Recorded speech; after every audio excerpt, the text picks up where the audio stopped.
I never thought I'd amount to anything more than the guy people pass by in the hallway, the one who blends into the background. My name is Jake Adams, and I'm just another office worker, stuck in a 9-to-5 grind, drowning in paperwork and monotony. The world doesn't know I exist, and frankly, I'm okay with that. But one day, everything changed. I was sitting at my desk, mindlessly scrolling through emails, when a voice interrupted my thoughts. Jake Adams? I looked up, startled. Standing in front of my cubicle was Samantha Rhodes, Eva Langley's assistant. Her appearance alone made the air around me feel charged, like I was about to be swept into something beyond my control. I swallowed, hoping I wasn't about to get called out for slacking off. Yes? I said, trying to keep my voice steady. Her gaze swept across me, sharp and assessing. Eva Langley wants to see you. I blinked. Eva Langley? The CEO? Samantha nodded, and I could feel the weight of her stare, like I was about to be summoned to the throne room of some distant kingdom. Yes, she believes you look strikingly similar to someone she used to know. My pulse quickened. I felt an odd sense of dread building up in my chest. I don't understand. I don't know her. She thinks you're a lookalike of her estranged brother, Samantha explained, her voice calm. But there was a hint of something. Pity, maybe. I couldn't place it. A lookalike? I repeated, dumbfounded. Her brother? Samantha's lips pressed together in a thin smile, though there was no warmth in it. You'll find out when you meet her. She turned, motioning for me to follow her. I did, not knowing what else to do. The walk to Eva Langley's office felt like the longest journey of my life. My mind raced with questions. Why me? What did this powerful woman want with someone like me? But as we reached the towering glass doors of her office, all my thoughts turned to mush. Samantha knocked once, then opened the door. Eva Langley sat behind a massive desk, her eyes glued to a set of reports. She didn't look up, but I could feel her presence, cold and commanding, like the walls were closing in around me. Samantha stepped inside and motioned me to follow. Ms. Langley, Samantha said, this is Jake Adams. Eva glanced up, her sharp eyes scanning me with unsettling precision. So you're the one, she said, her voice low and calculated. The lookalike. I shifted uneasily. I'm not sure I understand, ma'am. Eva tilted her head slightly, as if she were studying me, measuring me up like some sort of puzzle piece she was trying to place. You look exactly like him, she murmured almost to herself. The resemblance is uncanny. I wonder if he's still alive. I didn't know what to say. This woman was completely out of my league. She was Eva Langley, the CEO, the embodiment of power and ambition, and here I was, a nobody, a reflection of someone from her past I'd never even heard of. Do you have any family, Jake? She asked suddenly, her gaze piercing through me. I shook my head. No, just me. No siblings. Eva didn't seem surprised, but there was something in her expression that hinted at a deeper understanding. She stood up, moving around her desk, her heels clicking sharply on the floor. I find it fascinating, you know. People who resemble others have a certain quality about them. I can't explain it. You'll come with me. Before I could protest, Samantha stepped forward. Don't worry, Jake, you'll be fine. As the hours passed, Eva turned everything I knew about my life upside down. At first, it felt like a bizarre game. Eva playing puppet master, pulling strings and directing me like I was part of some theater performance. She showed me the ropes of her world, where I was nothing more than a mirror of someone she'd once known, someone she couldn't control. But the more I saw, the more I realized she wasn't just curious about me. She wanted to make a point. There was something chilling about her. Her eyes held a coldness, like she had no emotional capacity left to care about anything other than her power. And I was beginning to feel like I was being swept up in her need for control. By the end of the day, I was exhausted, mentally and physically. But there was no denying the strange attraction I felt toward her, despite the discomfort of being used as a tool in her hands. As I left her office, Samantha gave me a look, one that seemed to say, "You have no idea what you've gotten yourself into," and maybe I didn't. Maybe I was just the pawn in her game. But something told me that this was only the beginning of something far darker and more dangerous than I could have imagined.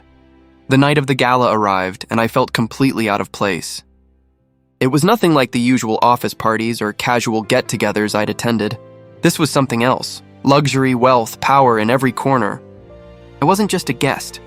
I was a prop. Eva's voice cut through my thoughts as I adjusted my tie. "You look perfect." I glanced at her reflection in the mirror. She stood behind me, an enigmatic figure in a black dress that hugged her every curve. Her hair, styled to perfection, fell in waves around her shoulders. She was stunning, untouchable. But tonight, I wasn't just another guy in the background. I was someone. Her twin brother. Or at least that's what she wanted the world to believe. "Are you sure about this?" I asked, unsure of where I fit in all of this. Eva met my eyes in the mirror. "Do you want to be remembered, Jake?" I swallowed, not knowing how to answer that. "I don't know what I'm doing here." She smiled, but it wasn't warm. "You'll learn. Just follow my lead." The gala was a blur. The moment we stepped into the ballroom, the crowd parted like we were royalty. Eyes followed us. Murmurs spread. The whispers grew louder the longer we stayed in the spotlight. "Is that really Eva's twin?" I didn't know she had a brother. Eva was in control of the narrative. She directed the conversations, led me from one person to the next, never letting me speak unless it was to confirm the story she'd fabricated. I was just a mirror of her past, an extension of her power, nothing more than a carefully placed prop to strengthen her grip on the room. "Jake!" she said sharply, pulling me away from a conversation with a well-dressed man. "You're not listening," I blinked, startled. "Sorry, I didn't mean to. Look at me when I speak." Her command wasn't harsh, but the coldness in her tone made my chest tighten. She wanted control. I was just the tool. "I'm sorry," I said again, this time a little more aware of her presence, her power. There was something about her, something I couldn't quite understand. She smiled, but it wasn't a genuine one. It was calculated, like everything else she did. "You'll get used to it. Just trust me." The night dragged on, and as much as I told myself I was fine, I was starting to feel the weight of her expectations. We had become the center of attention, and Eva had no intention of letting the spotlight slip. I couldn't shake the feeling that I wasn't living the night. I was being used. Every word out of my mouth was scripted, every action manipulated. I was walking in someone else's shoes, wearing a mask that didn't fit. As the evening wore on, I found myself more and more lost in the sea of people. There were too many faces, too many voices. But then, for a brief moment, our eyes met across the room. Eva wasn't looking at me with that confident, almost distant gaze she usually had. No. This time, she seemed vulnerable. There was a crack in her mask, a flash of something deeper. I approached her cautiously. "Are you okay?" She turned to face me, her lips tight. "I'm fine," she said too quickly, but I could see it. The way her hands trembled slightly as she reached for her glass. The slight downturn of her mouth. For a moment, she wasn't the cold, calculating CEO. She was just a woman hiding behind her power. "Eva, you don't have to do this," I said quietly. I didn't know what I was trying to say, but I couldn't shake the feeling that there was more to this, more to her than the perfect image she worked so hard to maintain. Her eyes narrowed. "Don't make this about me, Jake. This is about us. You and me. Do you understand?" I nodded, unsure of where I stood in all of this. "I'm sorry. I didn't mean..." "You didn't mean to? Or are you just trying to make yourself feel better?" She snapped. I flinched. Her words hit harder than I expected. But it wasn't the anger that stood out to me. It was the desperation that lingered just beneath the surface. The rest of the night blurred into a series of calculated movements, like a chess game where I had no choice but to play along. Eva controlled everything, every conversation, every look, every subtle gesture. And me? I was just there to make sure the world saw the perfect picture she was trying to create.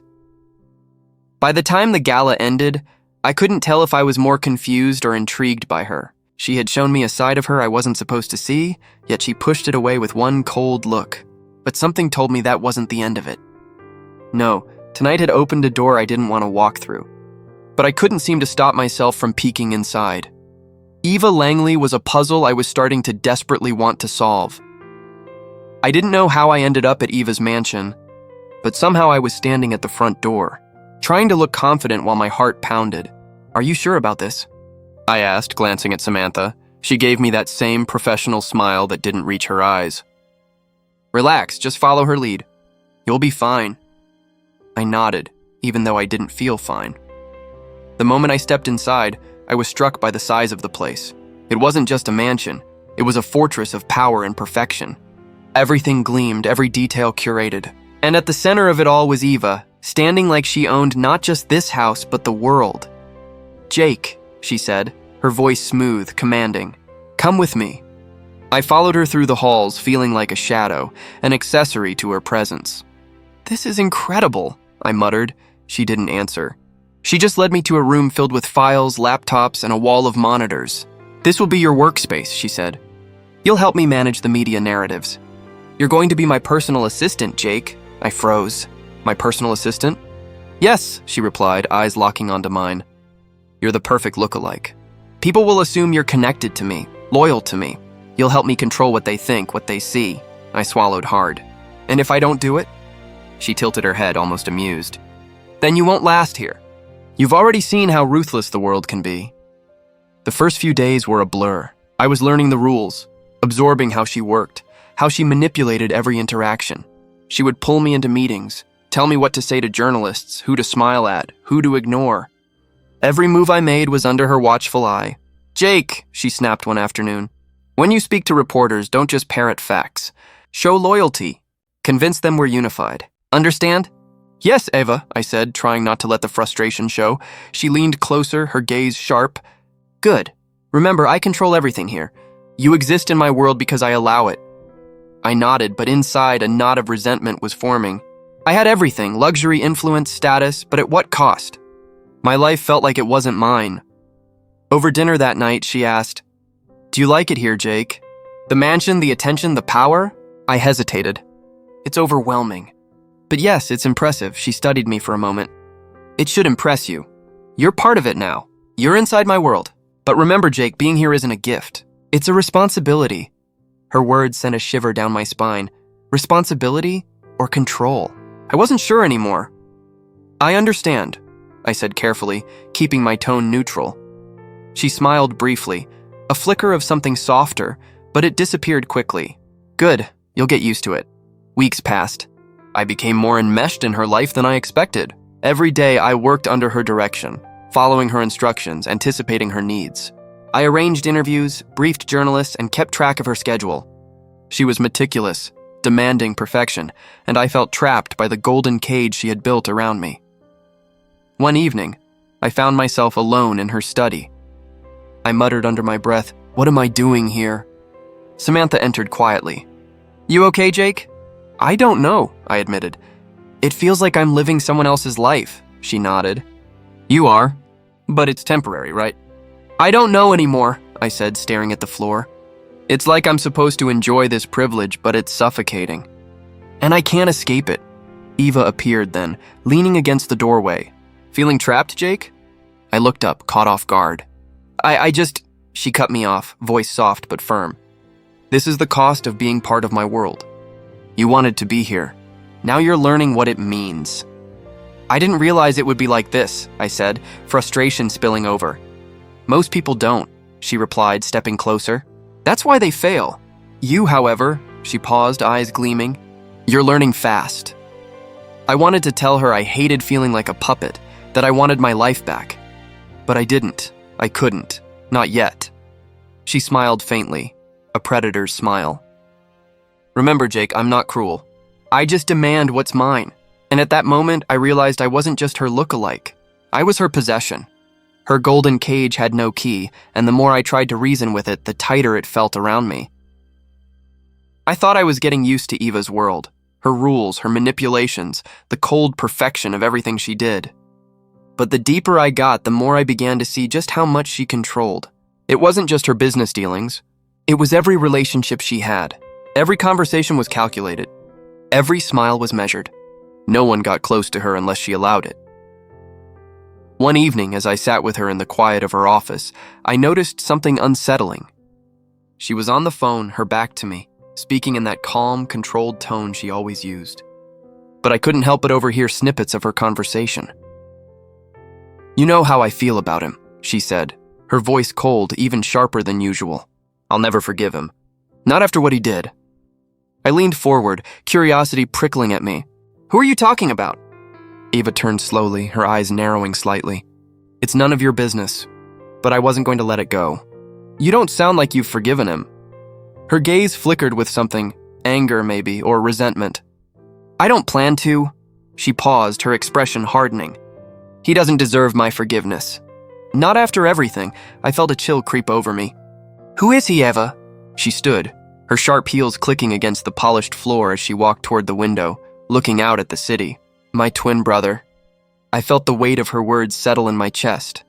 Wait, what? You have a brother? Her eyes flickered over to me, and there was something in her expression I couldn't quite place. Something dark. I had one. But that was before he betrayed me, before he became a liability. The silence that followed was thick with unspoken tension. I tried to wrap my mind around it. Eva's twin brother? I had no idea. But as I thought about it, everything started to make sense. She'd never talked about her family, not once. And now I understood why. You said he betrayed you. What happened? I asked, unable to stop myself. Eva's eyes darkened, and for a brief moment I saw something flicker in her expression. Something fragile. She didn't respond right away, as if the words were stuck somewhere deep inside her. Then she spoke, each word measured, careful. He tried to take everything from me, she said quietly. He wanted to destroy what I built. He was weak, easily manipulated, and I couldn't allow that. Not when everything was on the line. I felt a knot tighten in my stomach. The weight of her words pressed down on me. She didn't seem like the type to forgive, to let go. I'd always thought of her as this perfect, untouchable woman, but now I could see the cracks in her armor. The hurt, the anger, the betrayal. It was all there, buried beneath that cold, calculated exterior. You don't sound like you regret it, I said, my voice quiet, unsure of where my emotions were heading. She turned to face me, her expression hardening once again. Why should I? He was a traitor. I did what I had to do to protect myself, to protect what was mine. I nodded, feeling a mixture of confusion and anger bubbling inside me. So you just cut him out of your life? Eva's gaze grew distant. He was never really a part of it, not in the way you think. I couldn't help but feel a sinking feeling in my chest. I wasn't just a lookalike, I was a replacement, a pawn in her grand game. That realization hit me harder than I expected. Eva wasn't interested in me as a person. She was using me to fill a hole left by someone else, someone she'd betrayed, someone who'd once been close to her. The anger inside me grew.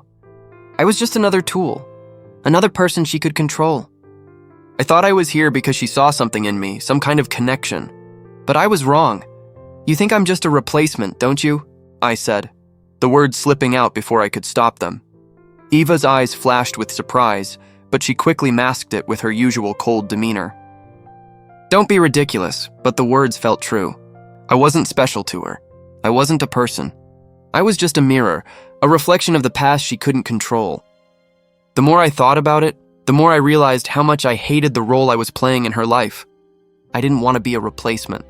I didn't want to be just another piece in her puzzle. Why did you bring me into this? I asked, my voice rough with frustration. Why did you make me part of your game? Eva looked at me, her expression unreadable. Because you were the perfect candidate. You look like him, you behave like him. It was easy. Her words cut through me. The truth was brutal. I was nothing more than a tool to her, just like her brother had been, just like everyone else in her life. I stood up, anger rising in my chest.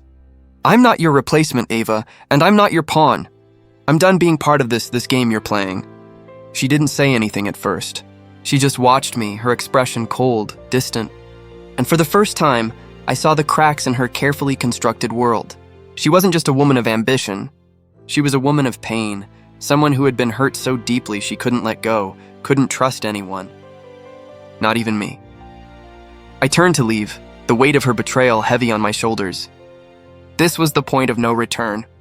The reckoning had begun. I couldn't do it anymore. The constant manipulation, the feeling of being a pawn in a game I never signed up for, it was suffocating. The more I stayed in Eva's world, the more I realized I wasn't Jake Adams. I was her twin. I was someone she could mold and use however she pleased, and that idea, it tore me apart.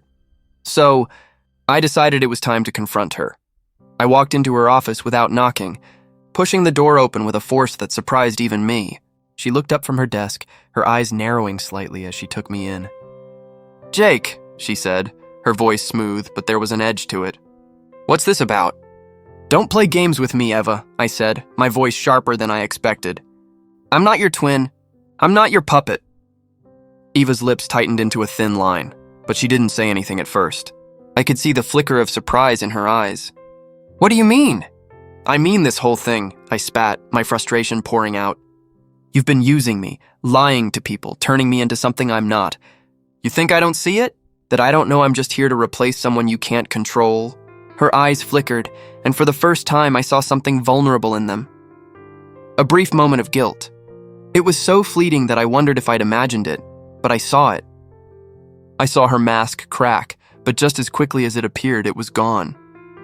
She leaned back in her chair, her expression icy once more. You're being dramatic. I never forced you to stay, Jake. You didn't need to, I shot back. You had me under your thumb from the start. You made me believe I was important. I thought I meant something to you. Her eyes locked onto mine, her gaze sharp as a knife. You are important to me, she said coldly. You're just not the person you think you are. I took a step forward, my anger rising. I'm done being your replacement. I'm not some stand-in for your broken past. I'm not your tool anymore. Eva stood abruptly, pushing her chair back with a screech that echoed through the room. You think you can just walk away? She said, her voice low and dangerous. You don't get to make that decision, Jake. I do, I said, my chest heaving as I felt the weight of my own words. You've used me for long enough.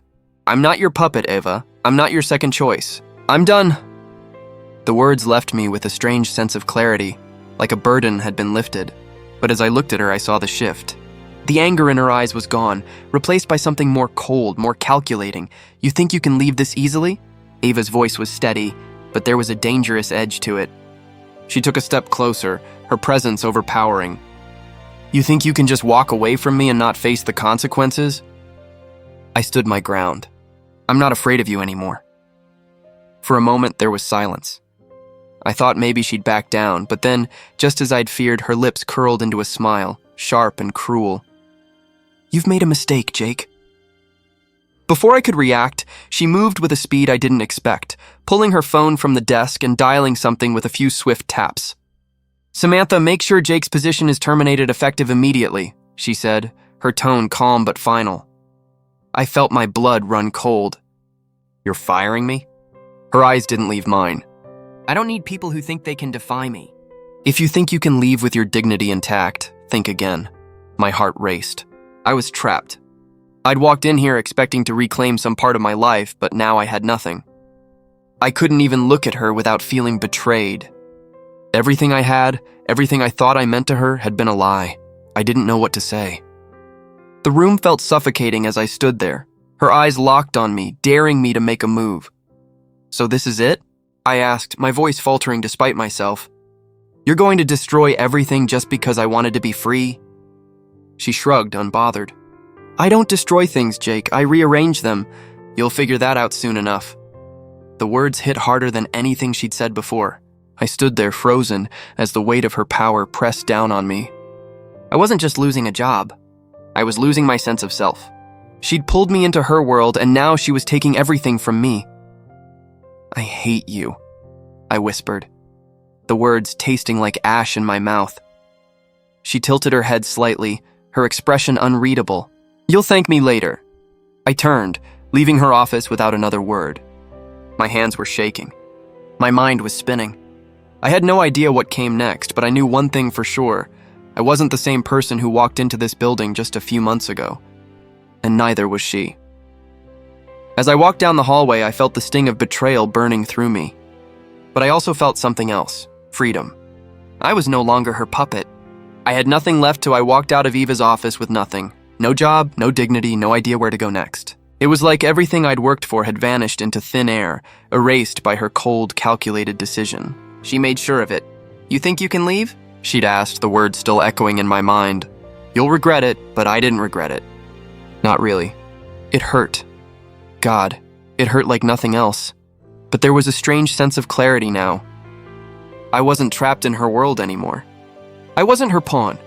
I had nothing left, but for the first time, I felt like I was truly free. It didn't take long for the reality to hit. I found out the hard way just how far she'd go to make me pay. A call came in the next morning. My bank account's frozen. I had no access to anything. A text from Samantha followed, reminding me that the apartment I'd been living in was no longer mine. Eva had gone all out. She wasn't just taking my job, she was taking my entire life. I packed a bag that morning, the weight of it heavier than it should have been. What was I even holding on to? The pieces of a life that no longer belonged to me? As I walked out of my apartment for the last time, I felt like I was leaving myself behind too. I sat on a bench, staring at the chaos around me. People rushing by, living their lives, while mine felt like it had come to a standstill. My phone buzzed in my pocket, and I hesitated before pulling it out. It was a message from Eva. Of course it was. I warned you. You're going to regret this. I stared at the screen for longer than I should have, wondering how much she really believed her own words. Would I regret it? Maybe, but it wasn't like I had a choice. Eva had already taken everything, and now I was left with nothing but the shadow of who I used to be. The weight of what she'd done was crushing me. I couldn't breathe without thinking about how deep her hold on me had been. Days blurred together. I spent my time applying for jobs, searching for some way to get back on my feet, but the more I searched, the more I realized how little I had left. My reputation was shot. No one wanted someone who'd been under Eva Langley's thumb. I was just another casualty in her game. One night, as I sat in a dingy apartment I'd managed to scrape together, barely furnished, cold, I stared out the window, wondering how I'd gotten here. How had I let her pull me so far into her web? The memories rushed in like a tidal wave. Her calm demeanor, her sharp words, the way she'd controlled everything, even the people around her. And now I was left in the wreckage. Was this what I'd traded for freedom? Was it worth it? But there was something inside me, something I didn't quite recognize, stirring in the dark. I wasn't going to stay like this forever. I wasn't going to let her destroy me. I stood up, the decision hitting me like a punch to the gut.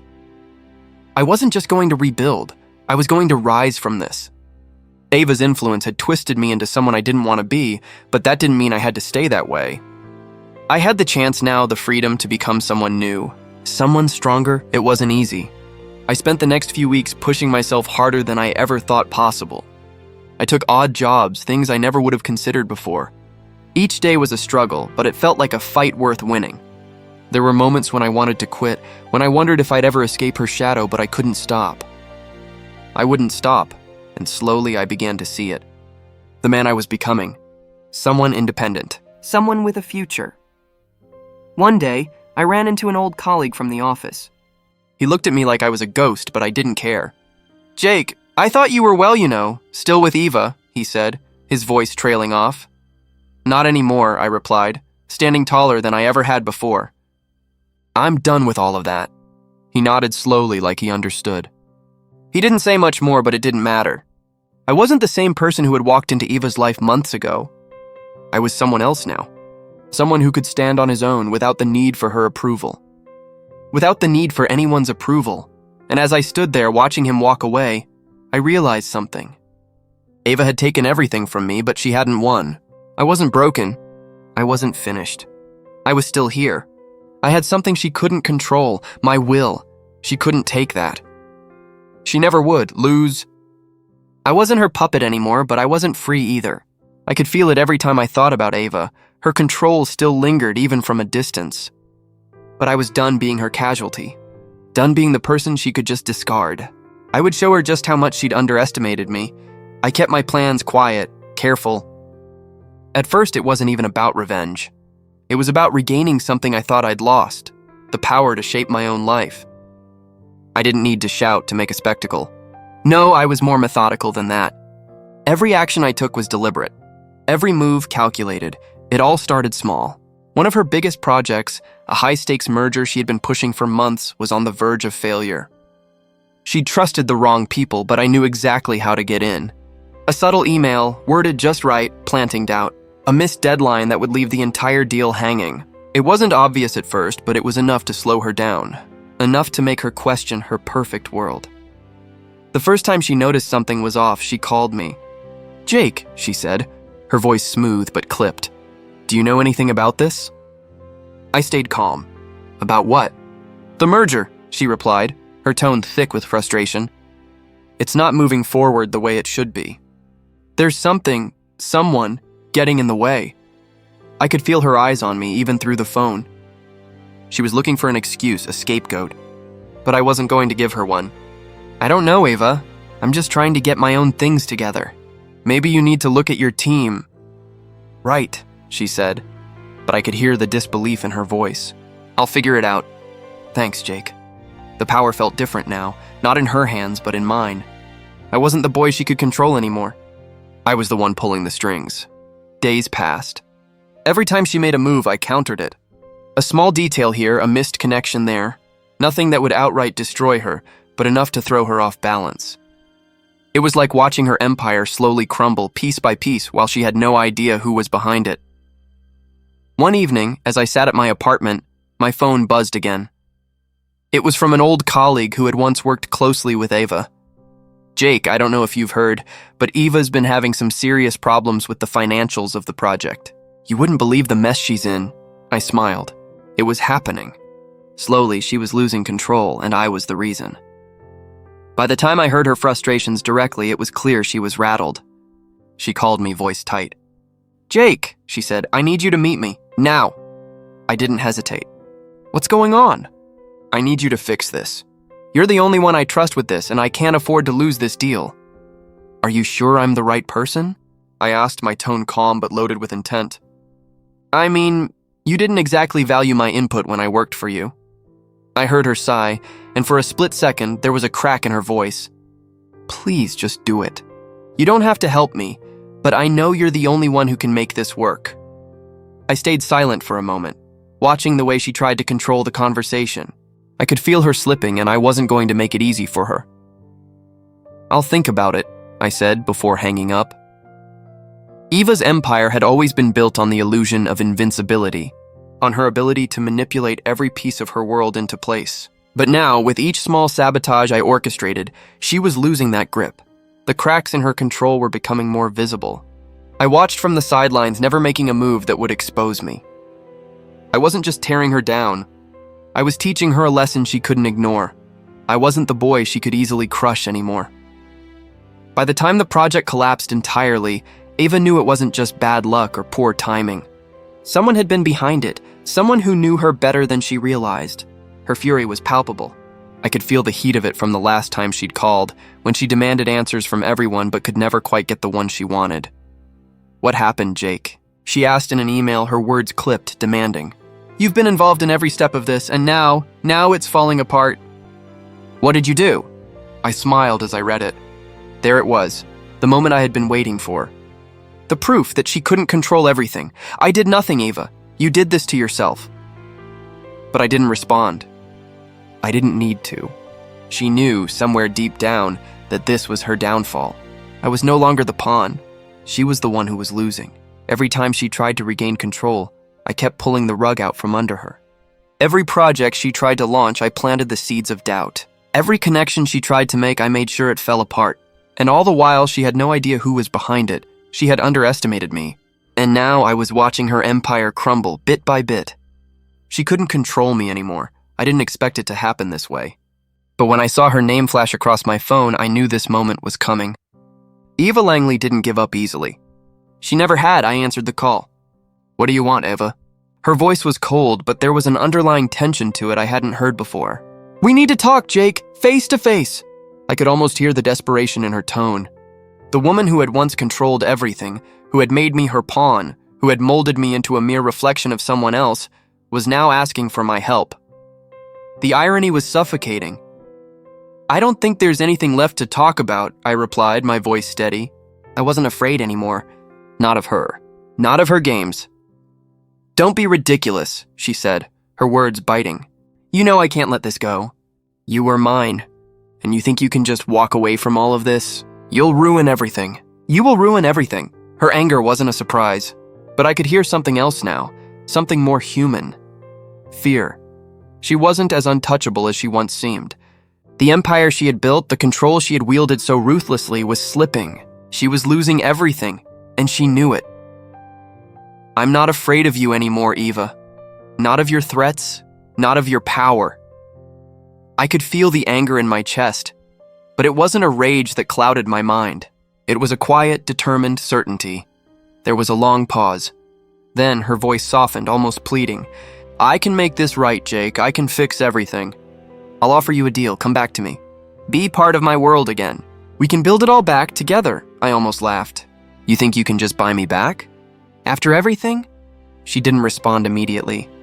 I could picture her sitting there, calculating her next move, trying to decide whether she could manipulate me into submission once more. "You don't get it," she said finally, her voice low and dangerous. "You're nothing without me. You were always meant to be mine." Her words hit like a slap. But I wasn't the same person who had walked into her life months ago.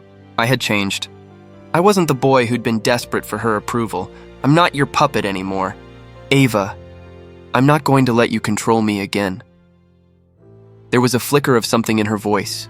Anger, perhaps, or maybe regret. "You'll regret this, Jake, you'll see." She hung up without another word. That was the moment I knew. It wasn't enough to just walk away. I had to make sure she understood what it meant to underestimate me. I wasn't going to destroy her with violence or threats. No, I was going to do it the way she always did, through intellect, through strategy. The plan came together quickly. I had everything I needed. The cracks in Eva's empire had been forming for weeks, but now it was time to expose the truth. It was time for the world to see the woman behind the mask. The press conference was set. I had already arranged for everything to go public, from the leaked documents to the insider information about Eva's darkest secrets. As soon as the media gathered, I stepped into the spotlight, calm and collected. The reporters were hungry for the truth, and I gave it to them. I spoke of the shady deals she'd made, the lives she'd ruined, the lies she'd built her empire on. Each word was a calculated strike, each revelation a piece of her carefully constructed world crumbling. "The truth about Eva Langley," I said, looking directly into the cameras, "is that she built her success on manipulation, on lies. She's not the person the world thinks she is. She's a woman so consumed by control that she's willing to destroy anyone who gets in her way." The cameras flashed. The reporters were going wild. And in that moment, I saw it. Eva's empire, her world of power, start to unravel. She had tried to silence me. But now she was the one who was exposed. It didn't take long for the fallout to hit. The stock prices of her companies plummeted. Her associates started to distance themselves. The board of directors was in chaos. Eva's perfect image was shattered, and there was nothing she could do to stop it. I sat back and watched as the media tore her down, piece by piece. She had spent years building this empire, and in a single moment, it was all coming apart. Her need for control had been her downfall. Hours later, I got a message from her. "One last attempt, one final plea. You've ruined everything. I'll make you regret this." I almost felt sorry for her.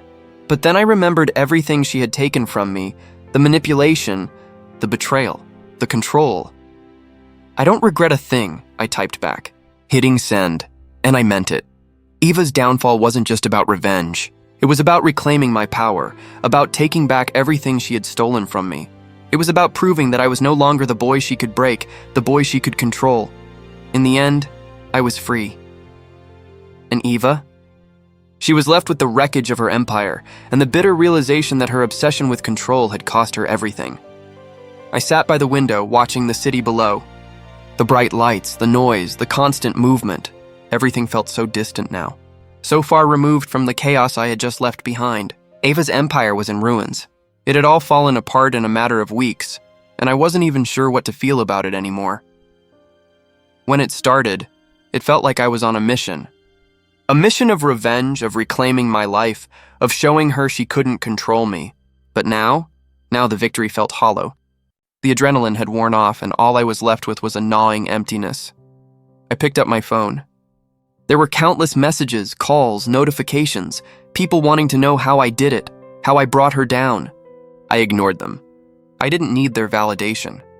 I didn't need to relive it. Eva was done. Her world was collapsing, and I was no longer a part of it. The day I saw her for the last time, I couldn't bring myself to feel satisfaction.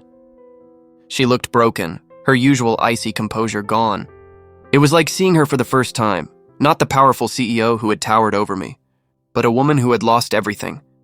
She didn't say anything at first, just stood there in front of me, her expression unreadable. I could see it, though, her hands trembling, her eyes filled with something I hadn't seen before. Regret, maybe. I couldn't tell. "I thought you'd be happy," she said, her voice low, the words just above a whisper. "You've destroyed everything I built." I didn't respond at first. What could I say? She had asked for this. She had brought this upon herself by making me a part of her twisted game. But I couldn't bring myself to feel joy over her downfall. I didn't want revenge anymore. I had grown past that. You did this, Eva, I said softly. You pushed me and then you pushed everyone else away. It's not my fault that your empire crumbled. She stared at me for a long moment, and I could almost see the walls she had built around herself cracking. She opened her mouth to say something, but the words never came. Instead, she just nodded, like she finally understood, like she knew deep down that I was right. You're right, she whispered. I don't know how I ended up here. I wanted control so badly that I pushed everyone away. I looked at her for a moment longer, but I didn't feel anger. I didn't feel hatred. I felt pity, maybe. But more than that, I felt nothing. I walked away knowing I was done. Done with her, done with the past. For so long I had lived in her shadow, in her world of manipulation and control. But now I was free. I had taken back my power, and in doing so, I had found something more valuable than any revenge could offer. Peace. I didn't need to look back anymore. The path ahead of me was clear, and it was mine to walk. As the days went on, I kept my distance from the wreckage of her empire. The media was relentless, but I didn't pay attention. The world would move on, and so would I. I was no longer the person who needed to prove anything. I wasn't trying to rebuild a life based on revenge or hatred. I had learned to let go. Eva, on the other hand, was alone. People who had once respected her now distanced themselves, and even her closest allies turned their backs on her. I knew the isolation was eating her alive, but there was nothing I could do. I had already given her what she wanted, her own downfall, but I didn't feel the need to gloat. I didn't need to rub her face in it. What was the point? She had already faced the consequences of her actions. The same consequences I had once feared. I took a deep breath, letting the peace of it all settle over me. The storm had passed, and now it was time for me to move forward, to build a new life, one not defined by her, not shaped by her cruelty. For the first time in a long time, I was in control. I walked away from the wreckage, my mind clear, my heart calm, and for the first time in what felt like forever, I could finally breathe. I woke up to a different kind of morning. The kind where the air felt lighter, like I could finally breathe. There was no weight on my chest, no crushing anxiety from the thought of Eva's control hanging over me. The past few months had been a whirlwind, and now, in the quiet of my apartment, it all felt distant. I had a new life now. One that didn't revolve around her, her empire, or her games. It felt like freedom, and I wasn't sure I even recognized myself in this new version of me. But I liked it. It felt right. I sat at my kitchen table, sipping my coffee, my phone buzzing with notifications. I ignored them, focusing instead on the calmness I hadn't experienced in so long. I had purpose now. Real purpose.